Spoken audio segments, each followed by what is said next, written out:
Bonjour à toutes et à tous et bienvenue à cette nouvelle conférence en ligne organisée par VECA.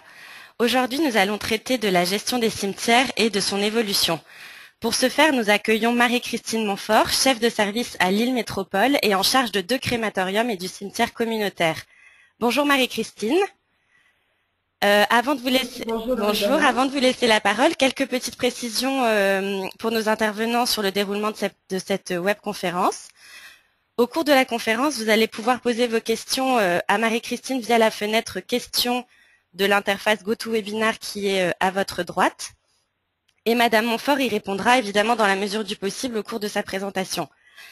Restez également bien connectés à l'issue de la présentation, puisque si le temps nous le permet, il y aura toute une série de questions-réponses. Vous pourrez poser vos questions à ce moment-là également. Si d'aventure vous n'aviez pas eu le temps de poser votre question ou que d'autres questions vous venaient à l'esprit par la suite ou dans les jours à venir, vous pouvez les poser sur le forum VECA à l'adresse www.vk.fr/forum/. Je répète, www.vk.fr/forum/. Sachez qu'au cours de cette conférence, vous serez invité à participer puisque la présentation sera ponctuée de 3 petits sondages. Et enfin, nous vous informons que cette conférence est enregistrée et l'enregistrement vidéo vous sera transmis dans les jours à venir également. Voilà, Marie-Christine, c'est à vous. Je vous laisse la parole pour le début de la présentation. Merci Loredana. Bonjour à tous. Donc aujourd'hui, nous allons aborder 3 thèmes principaux dans cette conférence. Le premier thème sera l'optimisation de l'espace du cimetière. Le deuxième, comment faire cohabiter cimetière et religion. Et le troisième, la nécessaire adaptation de nos cimetières à l'augmentation de la pratique crématique. Donc dans le premier thème, nous allons évoquer l'espace du cimetière. Ce qu'il faut savoir, c'est que, comment dire, les cimetières qui ont été autrefois hors les murs, du fait des problèmes d'hygiène qu'ils posaient quand ils étaient autour des églises, ont été rattrapés par l'urbanisation et il convient aujourd'hui d'essayer d'offrir une sépulture aux habitants de la commune dans un périmètre qui le plus souvent est contraint. Donc les modes d'inhumation dans le cimetière de la commune, ce sont les terrains communs et les terrains concédés. Donc les terrains communs, rapidement, vous savez que leur superficie doit correspondre à la possibilité d'inhumer la superficie doit être 5 fois plus importante que celle qui est nécessaire pour inhumer les défunts qui sont décédés durant une année. Par contre, les terrains concédés, eux, ne sont pas obligatoires, ils ne sont accordés que si l'étendue du cimetière le permet.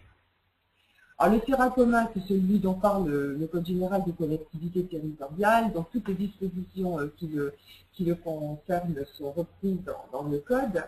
La caractéristique principale, c'est que l'inhumation est accordée gratuitement pour une durée minimum de 5 ans, qu'on appelle délai de rotation, dans une fosse individuelle, ce délai de rotation pouvant naturellement être adapté à la réalité hydrogéologique du terrain. Et la reprise des terrains communs est décidée en conseil municipal et fait l'objet d'un arrêté du maire qui est affiché à la porte du cimetière et à la porte de la mairie.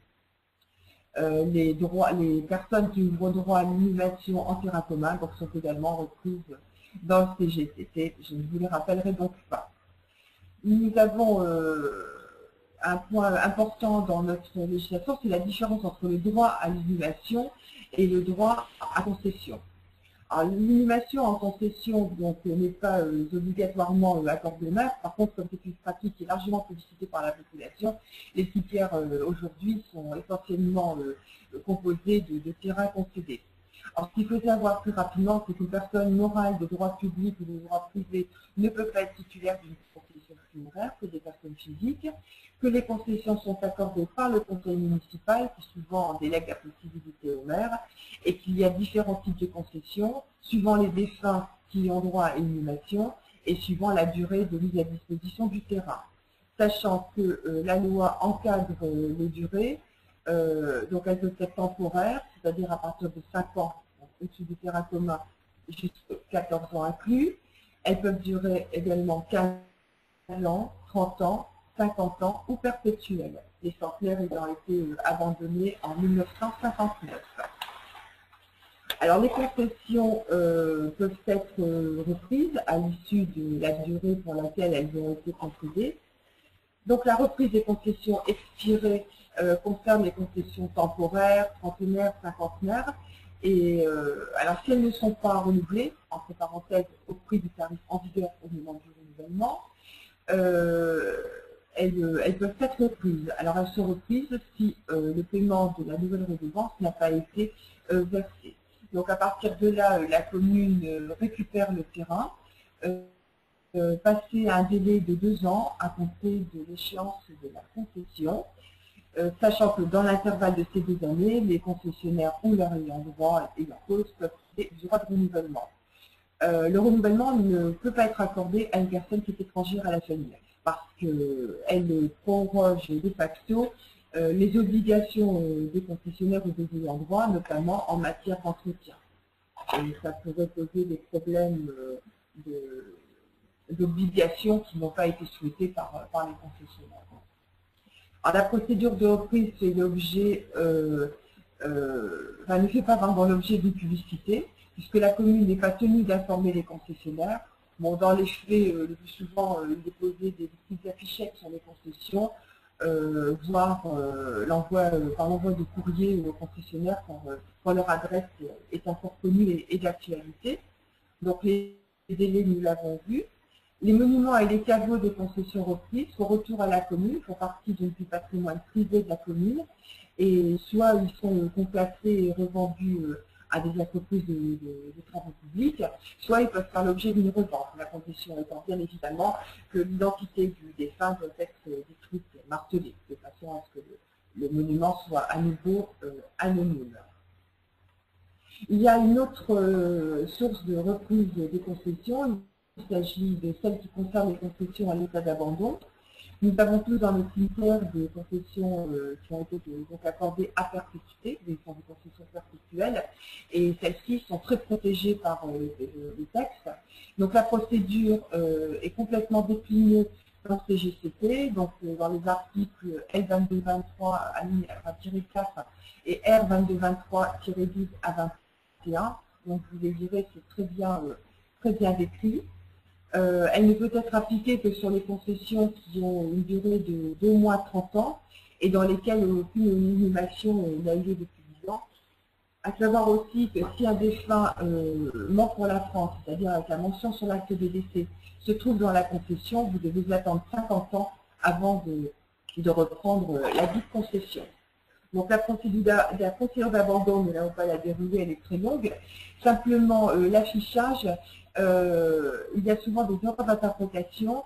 Donc l'affichage de la liste des sépultures qui sont en cours de reprise se déroule bien pendant 1 mois, avec une interruption de 15 jours, à nouveau 1 mois, une nouvelle interruption de 15 jours, et encore 1 mois. 1 mois renouvelable 2 fois, il y a 3 mois. Comme les ordonnances et les médicaments. C'est le même principe.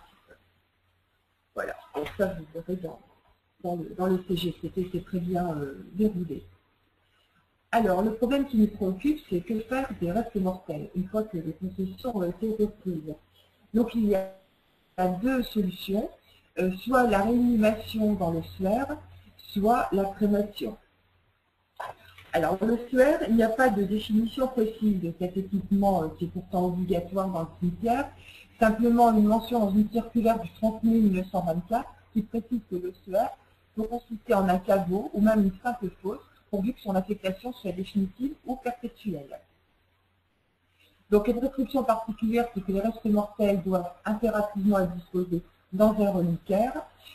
Donc depuis les dernières dispositions, le reliquaire doit être muni d'une plaque d'identité, puisque le reliquaire est en fait un cercueil de taille adaptée.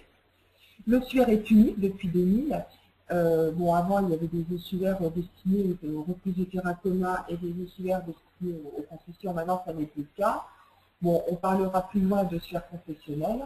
Et bien évidemment, la commune doit tenir registre des défunts qui sont réunis dans le suaire. Alors, peut-on vider le suaire? Il y a 2 doctrines qui se posent.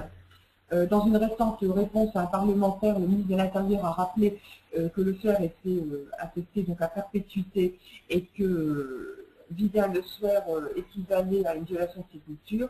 Par contre, le législateur demande à ce que soit distingué dans l'ossuaire les défunts ayant opté ayant éventuellement n'ayant pas, excusez-moi, manifesté d'opposition formelle à la crémation des autres, donc ce qui implique qu'à un moment donné, on pourra éventuellement vider le soir pour procéder à la crémation des restes mortels, puisqu'il convient de distinguer ces deux types de personnes. Alors, les conséquences de l'ossuaire, s'il était réellement affecté à perpétuité, c'est qu'un ossuaire, ça prend beaucoup de place, pour que le dépôt des restes mortels dans des reliquaires, forcément, est quand même très consommateur d'espace, et qu'à terme, nous aurions plus d'ossuaires que de sépultures dans nos cimetières. Donc, autant que faire se peut, il est vrai qu'il vaut mieux procéder à la crémation des restes mortels exhumés. Alors, la crémation des restes mortels exhumés, elle a été donc reprécisée par la loi du 19 décembre 2008, modifiée par la loi du 17 mai 2011. Pourquoi? Parce que la loi de 2008 autorisait la crémation des restes mortels, sauf s'il existait une opposition connue, attestée ou présumée. Vous imaginez le trouble des responsables de cimetières avec ce terme de présumé. Donc la loi du 17 mai 2011 est venue subtile. Donc aujourd'hui, l'opposition doit être connue et attestée, ce qui simplifie grandement les choses. En l'exhumation, bref rappel, elle doit être demandée par le plus proche parent de la personne défunte. Elle doit être réalisée en présence d'un parent ou d'un mandataire de la famille, ce peut être un agent du cimetière. Et la réunion ou la réduction de corps, qui sont pratiquées dans certaines communes, sont assimilables à une exhumation avec les autorisations qui en découlent. Sachant qu'il faut aussi obtenir l'autorisation du concessionnaire ou de l'ayant droit pour procéder à l'ouverture de la concession, bien évidemment. Alors, il y a des lieux alternatifs aux cimetières. Bon, rapidement, nous parlerons des cimetières militaires qui datent de la Première Guerre mondiale et qui ont été aménagés à destination des soldats français alliés morts pour la France. Aujourd'hui, il y a 263 cimetières militaires nationaux classés. Il y a aussi des carrés militaires des cimetières communaux. Ce sont des sépultures perpétuelles qui sont donc préservées aux personnes dont la mention mort pour la France est apposée sur l'acte de décès. Et l'entretien revient à l'État. Donc quand c'est la cimetière qui se charge de l'entretien des carrés militaires, l'État normalement rembourse les frais d'entretien. Il y a aussi le souvenir français qui peut être amené à entretenir ces parcelles particulières. On peut également procéder à une inhumation dans une propriété privée, donc hors de l'enceinte des villes et des bourgs, et bien sûr à une distance supérieure à 35 mètres des premières habitations.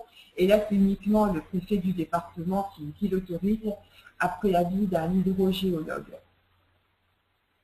Alors, il y a des cimetières privés. Donc, les cimetières privés, on n'en crée plus aujourd'hui, à part en Alsace-Moselle, puisqu'ils sont encore sous le régime du concordat.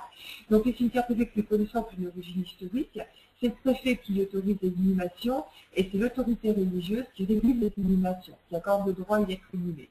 Par contre, le pouvoir de police du maire s'appliquant sur l'intégralité du territoire de la commune, il s'applique bien évidemment à l'intérieur des cimetières privés, à savoir que le CGCT s'y applique. Donc, inhumation obligatoire en cercueil et toutes les règles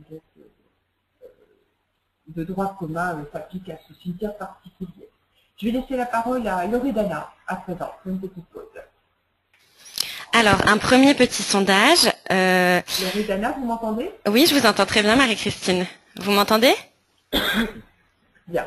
Donc, un premier petit sondage. Êtes-vous confronté à un problème de saturation dans votre cimetière communal? Donc, on vous laisse quelques minutes pour répondre à ce sondage. Et pendant ce temps, je vais vous poser une première question, Marie-Christine. Une question d'Eliane.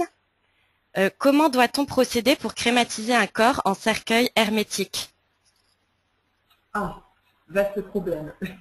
En fait, on ne peut pas crématiser un corps à partir du moment où il a été déposé dans un cercueil hermétique. ce sont les fabricants de fours qui l'interdisent de manière impérative pour justement la sauvegarde des briques réfractaires. Alors, ce qui se passe, et c'est un problème qui est très crucial sur les zones transfrontalières, mais qui peut également se poser dans le cas de décès survenus à l'étranger avec rapatriement du corps en France pour crémation. Donc, ce qui est requis, c'est une dérogation du procureur de la République que soit la famille, soit l'opérateur funéraire est invité à solliciter en argumentant bien évidemment la demande. Voilà. Sinon, comment dire, il y a certains opérateurs qui procèdent à ce qu'ils appellent dans leur jargon le dépétage, mais c'est sans autorisation du procureur, c'est strictement interdit et ça pourrait valoir une suspension, voire une suppression d'habilitation. Mais c'est un problème récurrent, effectivement, pour les gestionnaires du crématorium. On ne peut pas, c'est impossible, techniquement parlant. Voilà. Très bien, merci Marie-Christine. Rapidement, une seconde question avant de fermer le sondage. Donc pour ceux qui n'ont pas répondu, vous avez encore quelques instants. Et je vais vous lire la question de Sandra cette fois. Quelle est la procédure à suivre pour la revente des monuments suite aux reprises? Alors, ce qu'il faut surtout veiller, c'est à ne pas troubler le domaine concurrentiel. Bon, il faut savoir que la vente de monuments, normalement, c'est une activité qui appartient au service extérieur des comptes funèbres, donc il se place dans le domaine concurrentiel. Alors, la commune a deux manières de procéder. La première manière, c'est de réserver ces monuments récupérés aux personnes les plus modestes de la commune. À ce moment-là, elle demandera l'expertise du centre communal d'action sociale qui établira des critères d'application. Alors, soit les monuments seront cédés à titre gracieux, soit vendus pour une somme tout à fait symbolique. Généralement, c'est ce que font les communes. Par contre, quand il s'agit de vente à des particuliers, la commune devra fixer un prix qui est conforme au prix du marché, quoi. Voilà. Mais surtout, ne pas oublier de rendre anonymes ces monuments en grattant toute indication du défunt qui s'est inhumé préalablement dans la construction qui a été reprise. Très bien Marie-Christine. Est-ce que éventuellement vous pourriez essayer de parler un tout petit peu plus fort parce que certains auditeurs nous disent qu'ils vous entendent assez mal. Donc voilà, et je vais donc fermer le sondage. Ah, d'accord, ok. Bon. On va regarder ensemble, pas de problème, on va regarder ensemble les résultats du sondage.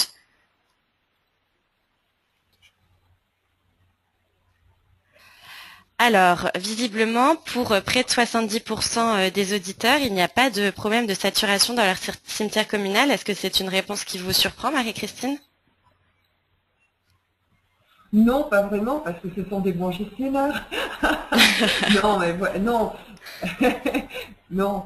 De toute façon, on va voir, mais quand la procédure de reprise est correctement menée, régulièrement menée, normalement, le cimetière ne rencontre pas trop de problèmes de superficie, sauf effectivement quand on est dans le cadre d'une urbanisation galopante pour la commune et où il y a un nombre conséquent de nouveaux habitants qui viennent s'installer en périphérie, par exemple. Bon, mais sinon, en règle générale, quand les reprises sont bien programmées, bien organisées, ça se passe bien, quoi. Très bien, je vous redonne la parole, Marie-Christine, pour la suite de la présentation. Le sondage est terminé. Merci pour votre réponse. Vos réponses, plutôt. On continue donc. Voilà, alors je vais parler un peu plus fort. Bien, donc, pour les 30% qui ont des problèmes de saturation du cimetière communal, il y a une solution qui prévaut aujourd'hui et de plus en plus, c'est la création d'un cimetière intercommunal. Donc c'est un cimetière qui a la particularité d'être affecté à toute ou à une partie des communes membres d'un établissement public de coopération intercommunale et le fonctionnement sera précisé dans une convention qui sera adoptée par les conseils municipaux des communes et par le conseil donc de l'EPCI. En l'exercice du pouvoir de police, il y a deux cas de figure. Dans le cadre de l'EPCI, c'est le maire de la commune d'implantation qui exerce le pouvoir de police. Par contre, quand il y a un contrat entre deux communes pour la gestion d'un cimetière commun, c'est le maire de la commune propriétaire du cimetière, éventuellement. C'est le cas, par exemple, de communes comme Paris, qui a des cimetières extramuros, comme à Thiers ou à Pantin, mais qui sont des cimetières de la commune de Paris, de la ville de Paris. Alors, le mode de gestion, donc la gestion relève du conseil de la communauté, sauf si elle est conférée par convention, en totalité ou en partie, à la commune d'implantation. Donc c'est la convention qui précisera, entre autres, les conditions dans lesquelles se répartissent les produits et les charges générées par la gestion du cimetière.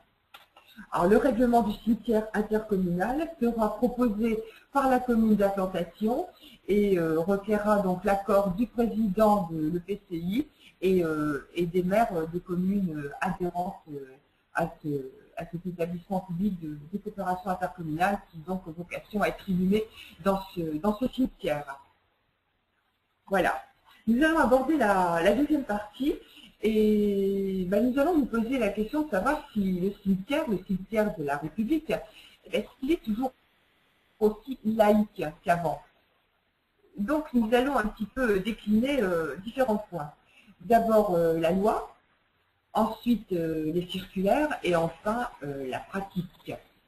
Alors la loi, elle est simple, c'est une loi qui est ancienne, qui date de 1904 et qui portait abrogation des lois antérieures qui conféraient aux fabriques des églises et aux consistoires le monopole des inhumations.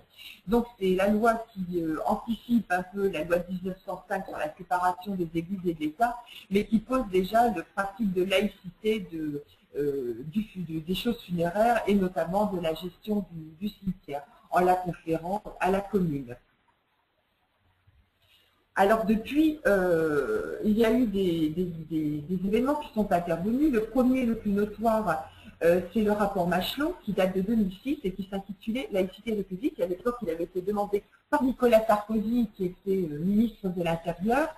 Et dans sa partie réservée aux funéraires, ce rapport prenait la sensibilisation des maires sur la prise en compte des particularismes religieux, par la réalisation de soins confessionnels, par la mise à disposition de lieux pour faire la toilette rituelle et par la possibilité d'accéder aux demandes d'exposition des corps. C'était une demande de la communauté orthodoxe.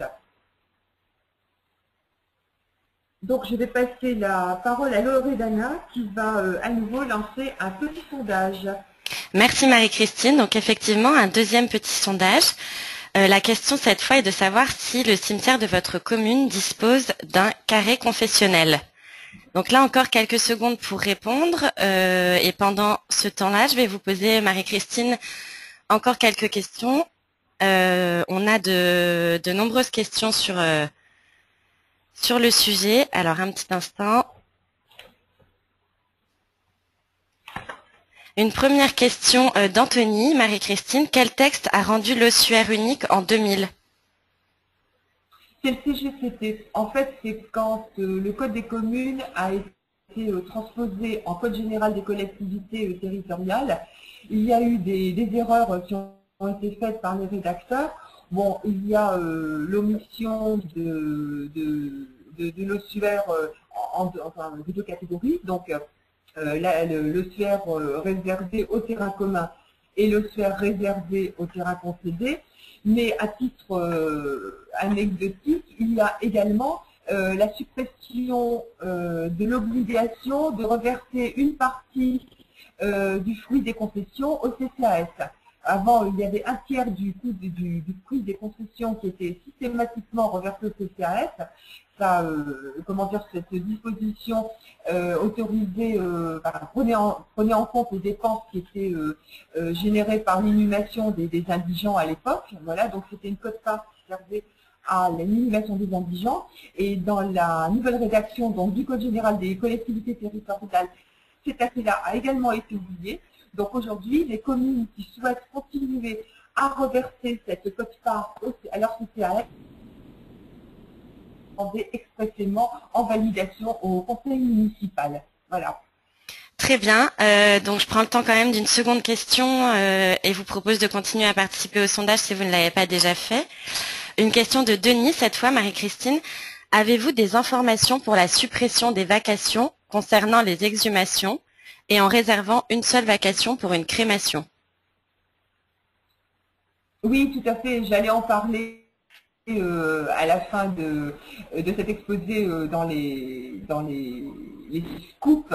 Hein, oui, effectivement, bon, on peut en parler maintenant, mais il est vrai qu'il y a un projet une proposition de loi qui a été déposée par le sénateur Sueur et qui vise à simplifier le régime des vacations qui avait déjà été sérieusement toiletté précédemment, en effectivement ne prévoyant plus qu'une vacation à l'occasion de la fermeture du cercueil, exclusivement quand le défunt a opté pour la crémation.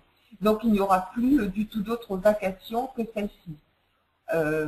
Bon, même quand le cercueil aura vocation à quitter la commune de Mise-en-Vierre, effectivement. Voilà. Bon, ça va. Bon, on pourra en parler après, mais il est vrai que ça va certainement poser des problèmes aux gestionnaires de cimetières pour la surveillance des exhumations, puisque ce sont toujours des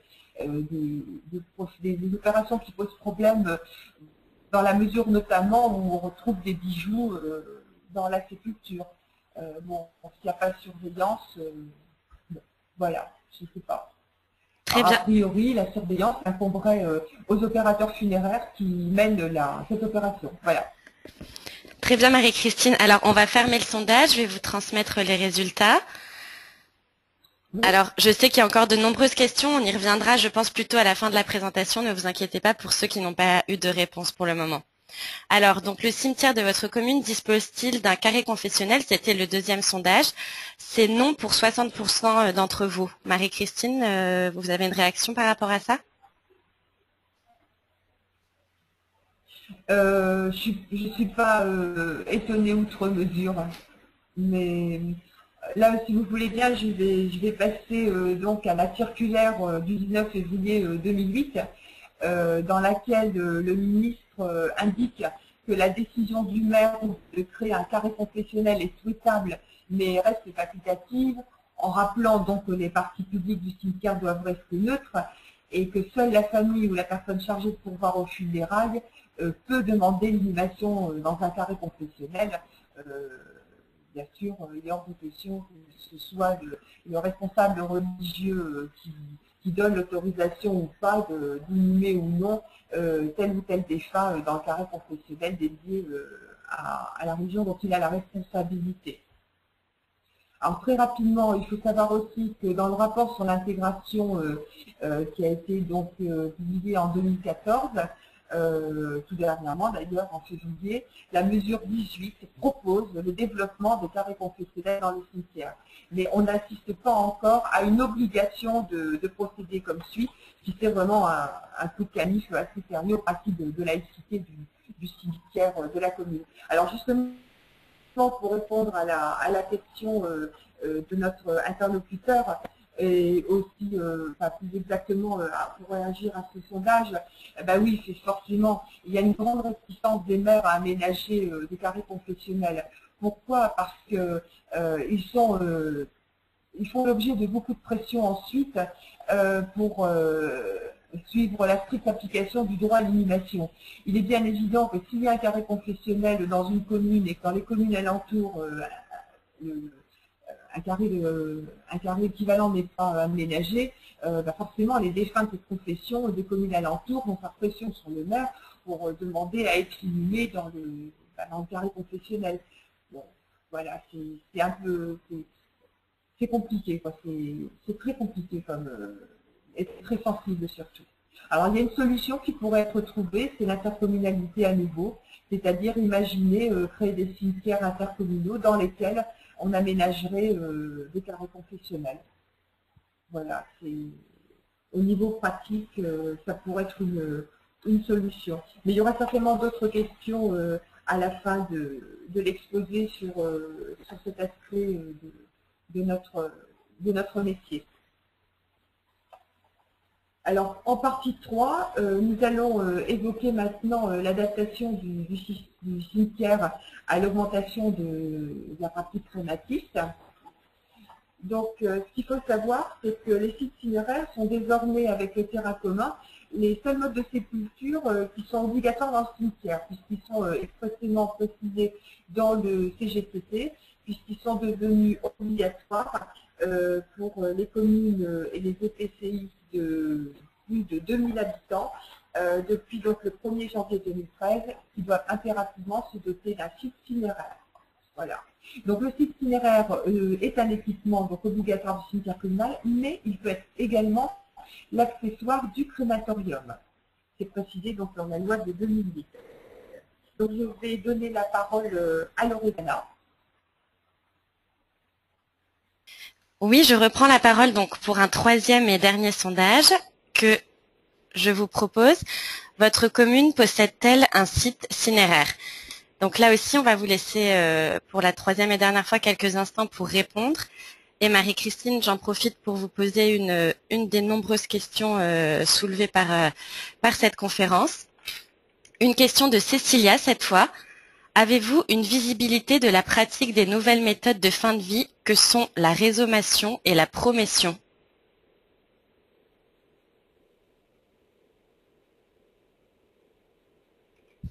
Marie-Christine, est-ce que vous m'entendez? Allô?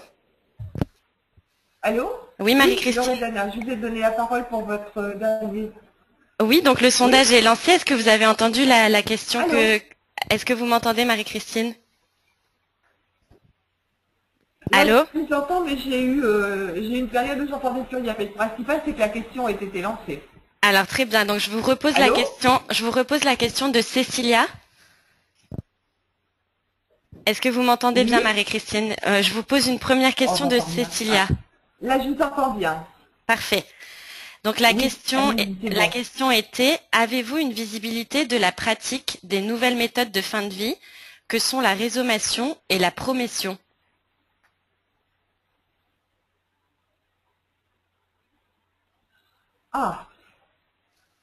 Écoutez, aujourd'hui, les seules destinations du corps du défunt sont l'inhumation et la crémation. Donc je sais qu'il y a des pays dans lesquels d'autres pratiques sont autorisées, mais en France en tout cas, ça n'est pas du tout d'actualité, sans doute. Bon, je vais dire d'autres. Très bien, mais aujourd'hui, il n'y a pas du tout de... Voilà. Non. Très bien. Je vais passer rapidement à une seconde question de François. Est-ce que vous m'entendez, Marie-Christine? Oui. Donc une seconde question avant de fermer le dernier sondage. Une question de François. Pourquoi faut-il l'autorisation de deux autorités différentes, à savoir le préfet et l'autorité religieuse, pour une inhumation en cimetière privé? Parce que c'est un cimetière privé qui est géré par l'autorité religieuse. On peut imaginer par exemple n'importe un cimetière protestant, imaginons.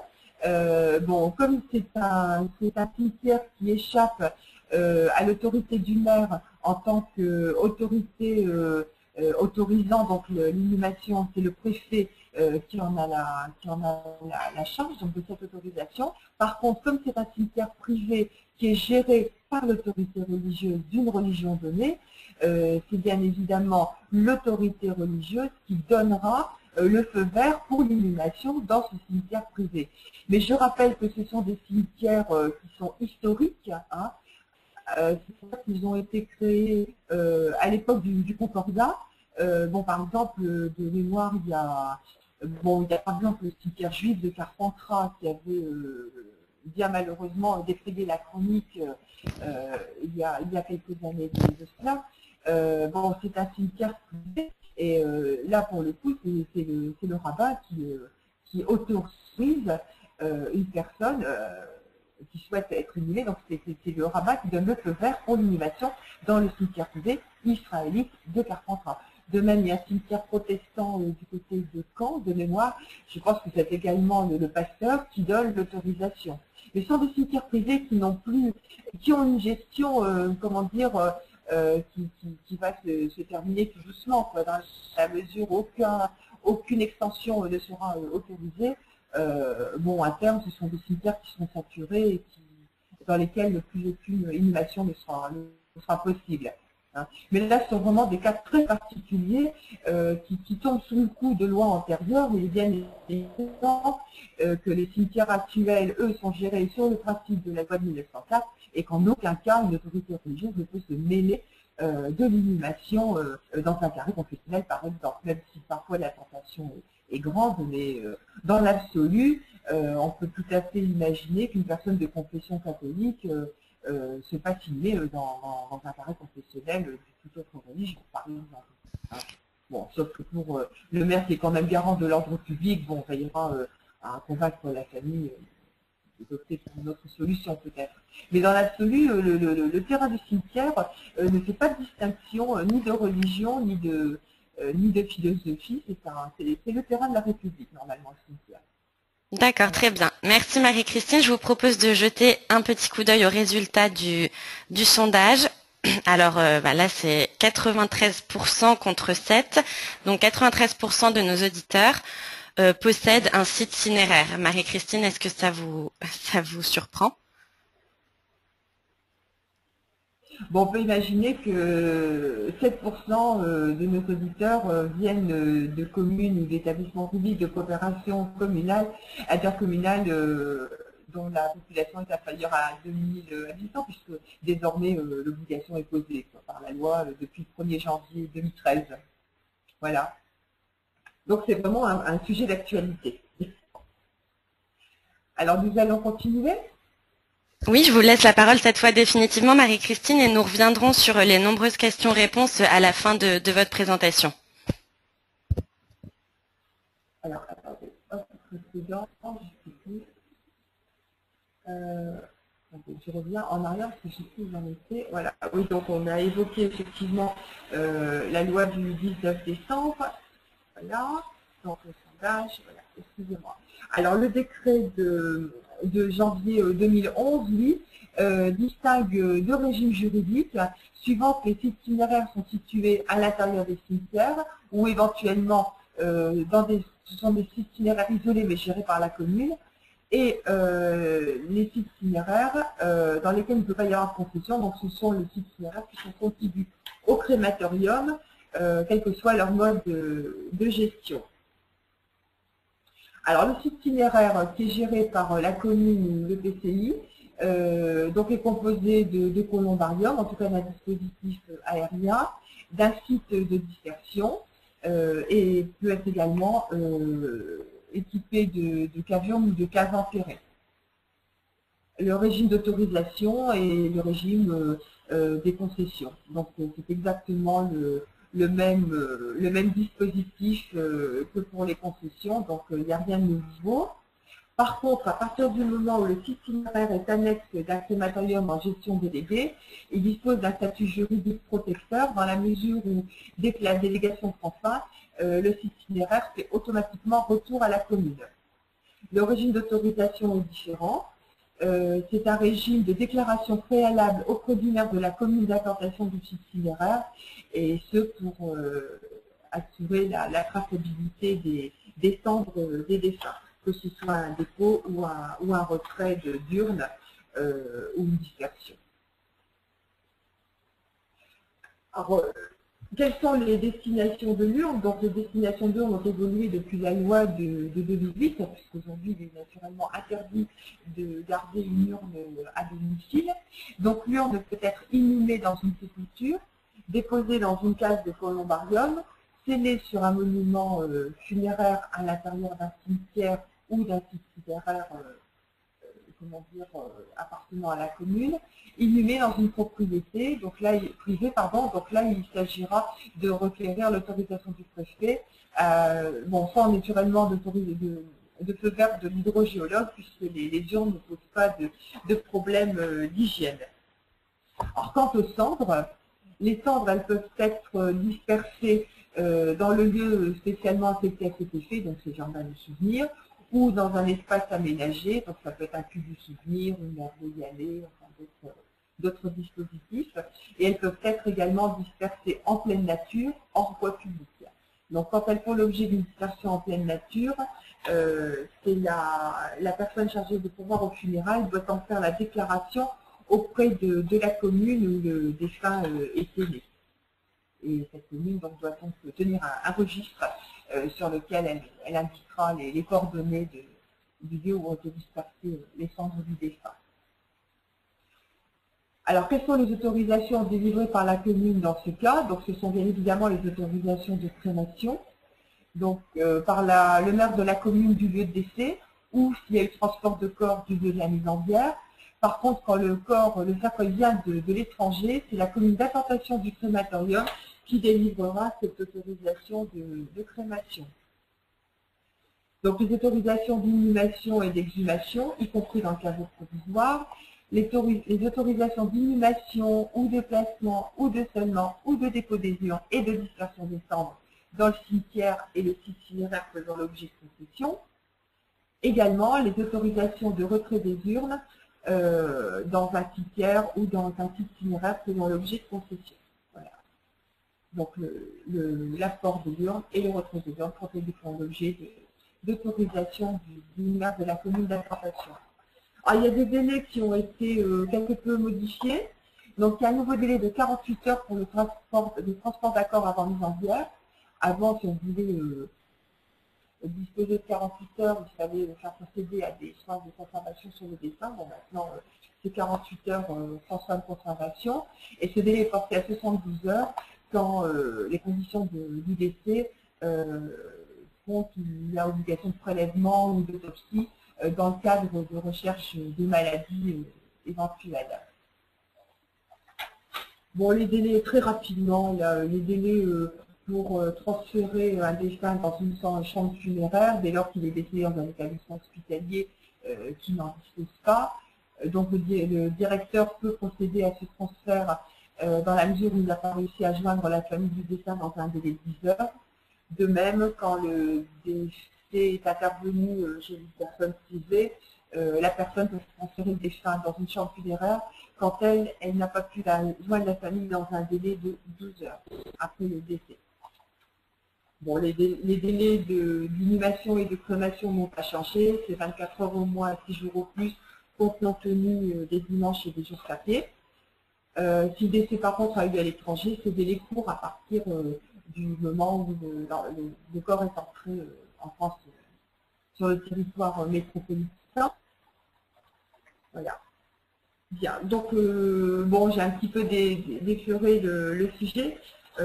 Simplement, bon, porter effectivement à votre connaissance que les vacations funéraires vont encore subir une simplification. Donc, je l'ai annoncé tout à l'heure.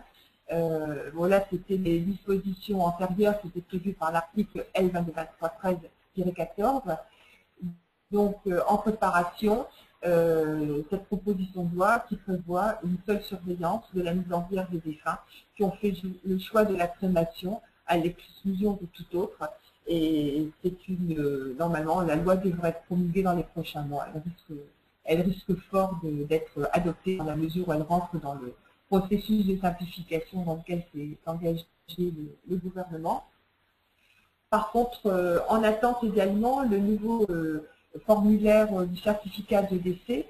Alors là, nous sommes impactés puisqu'il précisera la nature des infections transmissibles qui rentrent dans les 5 cas qui sont d'ores et déjà déclinés dans l'article R2213-2.1 qui découle donc du décret du janvier 2011.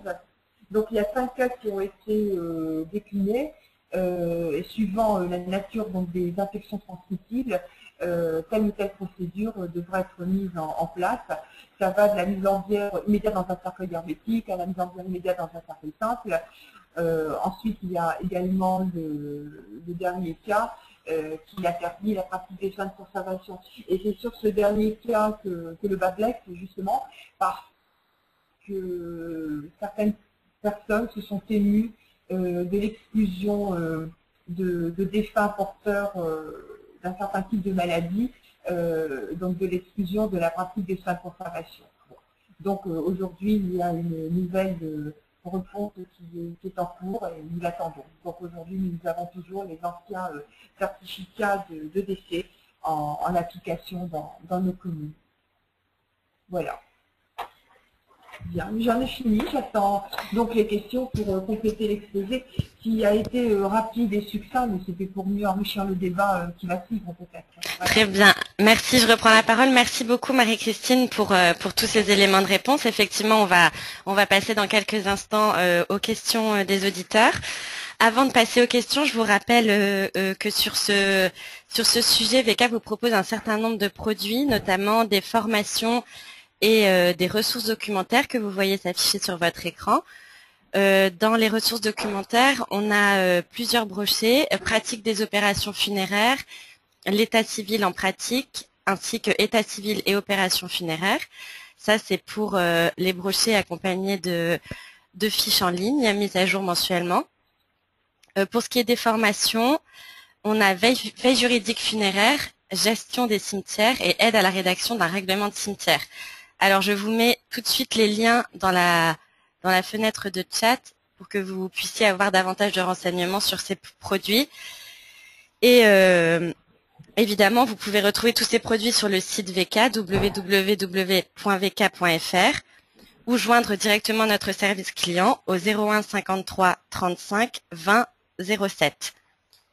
Alors, Marie-Christine, on va donc passer aux questions-réponses, qui sont nombreuses. Alors, la première de Cécilia. L'utilisation de cercueils en carton est-elle courante? Sinon, pose-t-elle des soucis techniques en termes de délai d'introduction dans le four de crémation ou de temps de perçage? Alors, les cercueils en carton ne sont, enfin, en tout cas tels qu'ils sont construits et conçus aujourd'hui, n'offrent pas toutes les garanties de sécurité pour les gestionnaires de crématorium. Je m'explique. Il y a deux systèmes d'introduction dans un crématorium.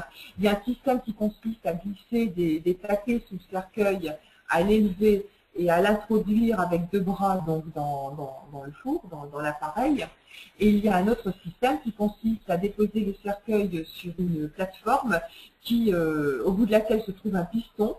Et ce piston donc pousse le cercueil dans l'appareil de crémation. La poussée est quand même très forte puisqu'elle permet d'introduire des cercueils hors gabarit qui pèsent, c'est arrivé jusqu'à parfois 300 kg. Donc vous imaginez la puissance de la poussée. Aujourd'hui, nous n'avons pas la garantie qu'un cercueil en carton, en tout cas que la base d'un cercueil en carton, puisse résister à une telle poussée.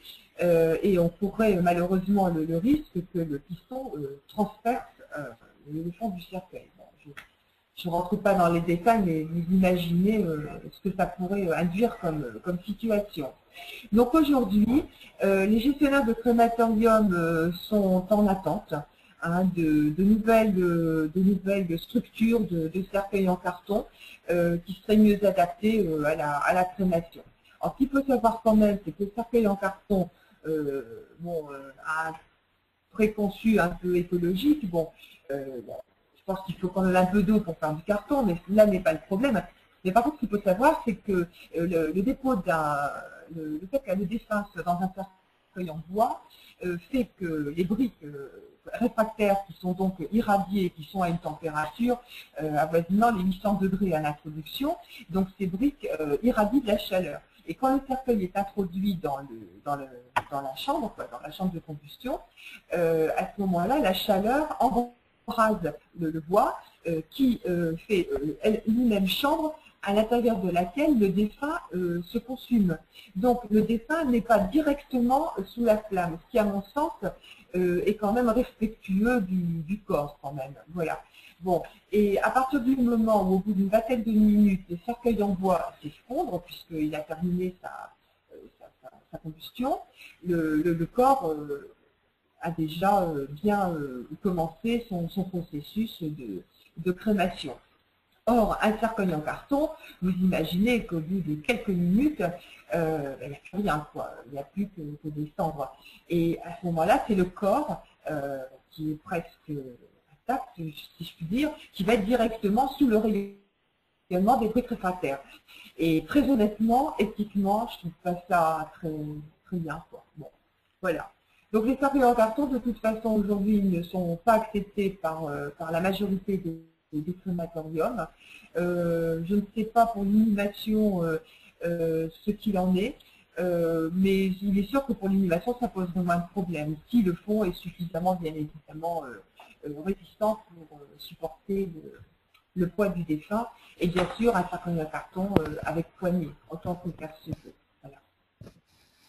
Très bien, on passe à la seconde question, cette fois une question de Marie-Christine, une autre, donc qui est « Il me semble qu'un nombre d'emplacements concessions est obligatoire. Entend-on par saturation la non-atteinte de ce pourcentage ?» Non. Comme je l'ai dit, les concessions sont facultatives dans le cimetière de la commune.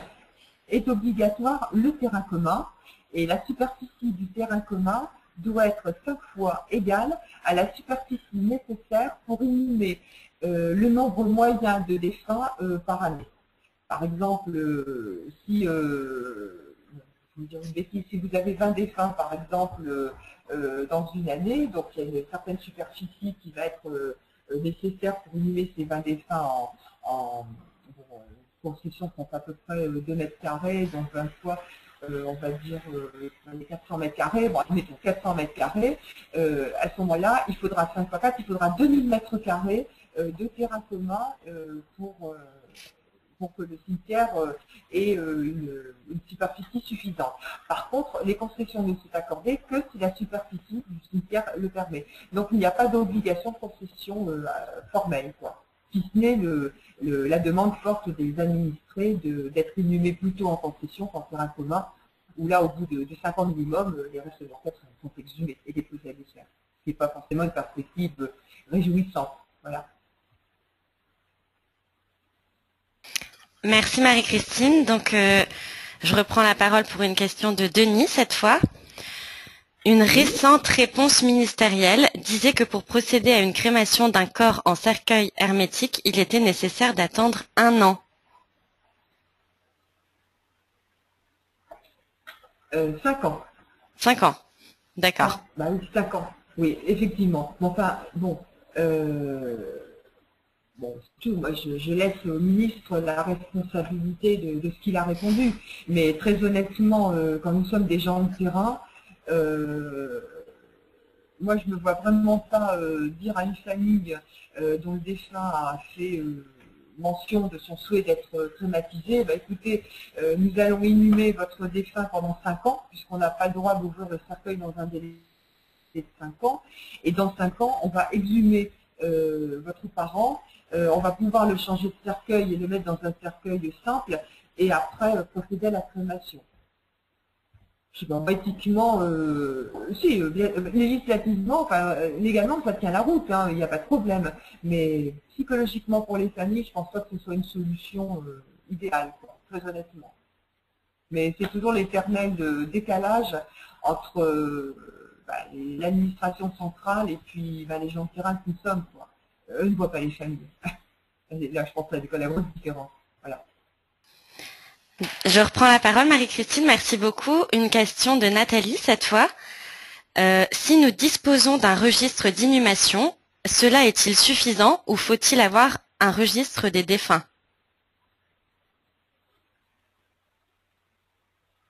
Normalement, le registre des concessions est obligatoire, donc à partir de là. Par contre, le registre des défunts, je ne sais pas, c'est le registre des défunts état civil, des actes de décès.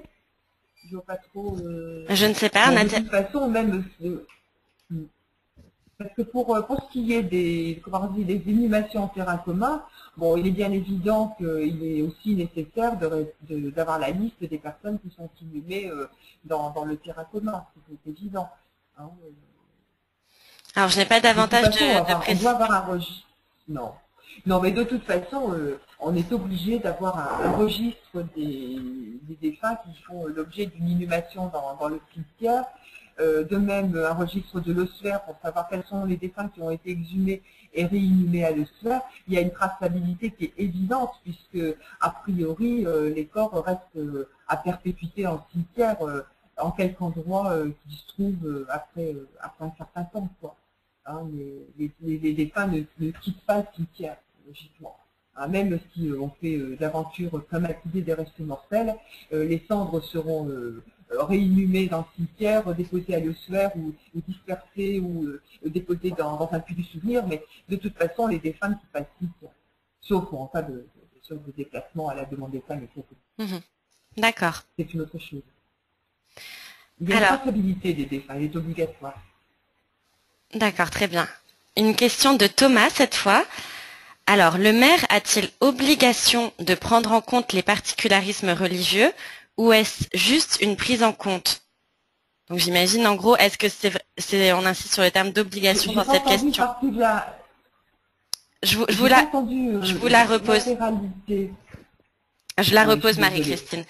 Le maire a-t-il une obligation de prendre en compte les particularismes religieux ou est-ce juste une prise en compte? Donc j'imagine que la question est liée à l'obligation en fait de cette prise en compte. Non. Normalement, le cimetière, c'est le cimetière de la République, donc il est laïque, c'est la loi de 1904.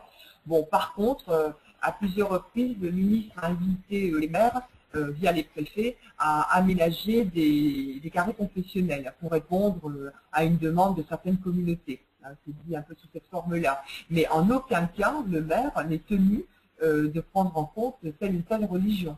Hein, puisque il est bien dit que le maire, dans le domaine funéraire, agit sans distinction de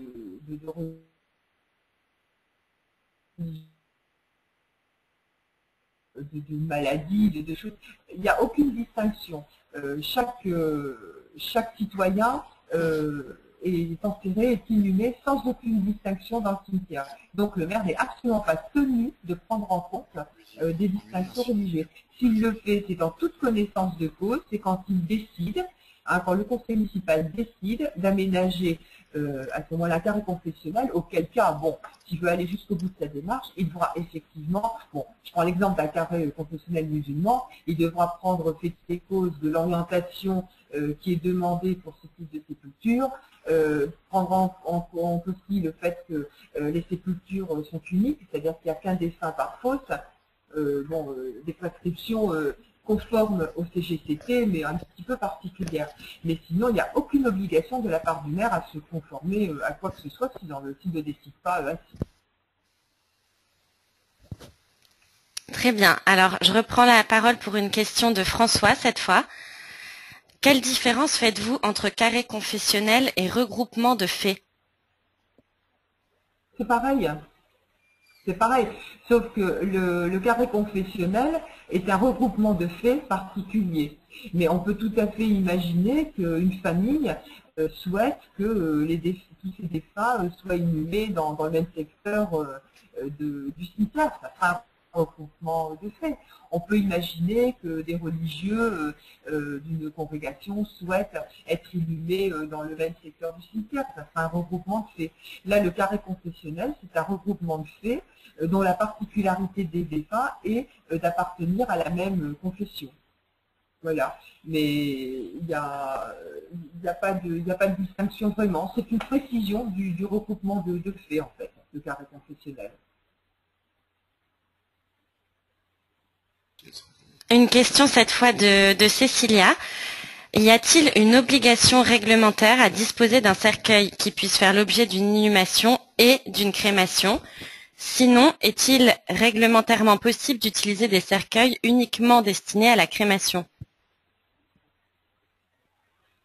Allô? Oui, est-ce que vous avez entendu la question, Marie-Christine? J'ai entendu, y a-t-il une obligation réglementaire, mais ça a coupé, Loredana, je suis désolée. Pas de problème, je vous la repose. Donc, y a-t-il une obligation réglementaire à disposer d'un cercueil qui puisse faire l'objet d'une inhumation et d'une crémation? Sinon, est-il réglementairement possible d'utiliser des cercueils uniquement destinés à la crémation? Bah, écoutez, normalement, le cercueil qui est destiné à l'inhumation doit être composé d'un bois qui fait 22 mm d'épaisseur. Ça, c'est la règle. Sauf si, comment dire, le transport du cercueil est de très courte distance. Il peut y avoir des dérogations pour un cercueil de 18 mm de mémoire.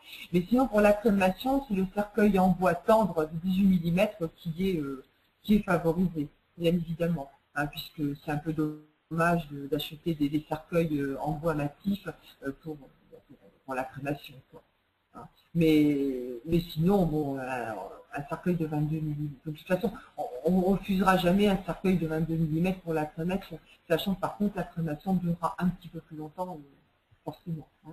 Mais sinon, c'est 22 mm pour l'inhumation, le cercueil de droit commun. Voilà. Et pour en savoir un petit peu plus, le cercueil standard doit mesurer 1,95 m de longueur et 56 cm de largeur. Voilà. Très bien. Je vais passer à une dernière question. Malheureusement, le temps ne nous permet pas d'en poser davantage. Évidemment, vous pourrez toutes les poser sur le forum où Marie-Christine vous répondra directement. Donc, mais pour l'heure, une dernière question de Nathalie. Le renouvellement d'une concession peut-il être accordé à une personne membre de la famille, mais qui n'est pas ayant droit à l'inhumation dans cette concession?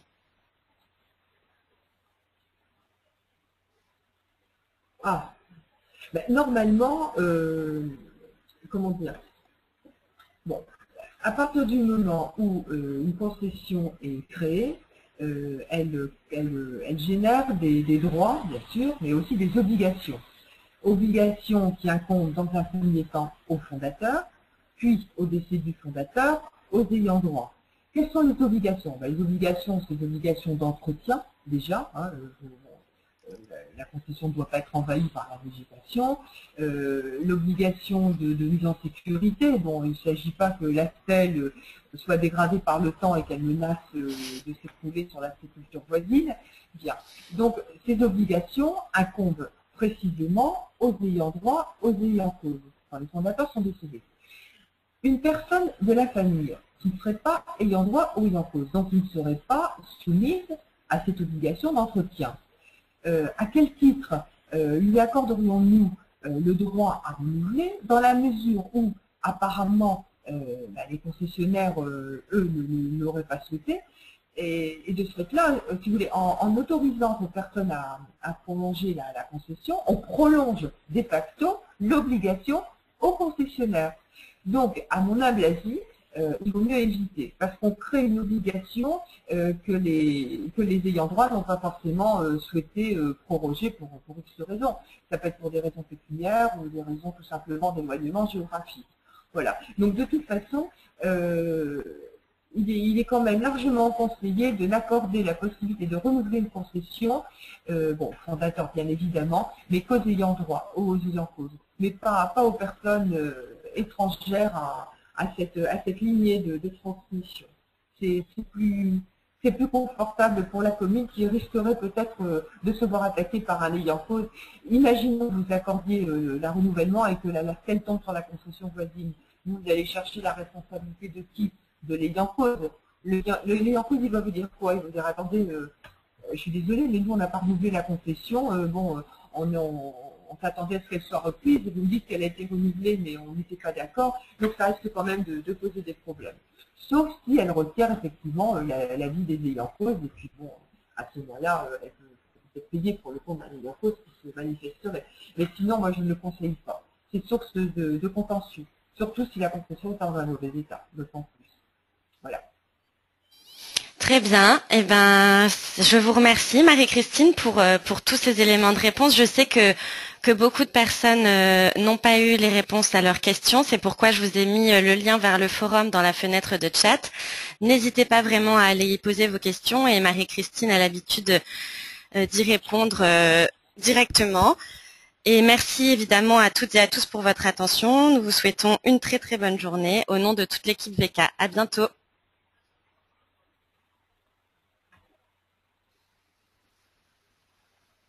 Voilà.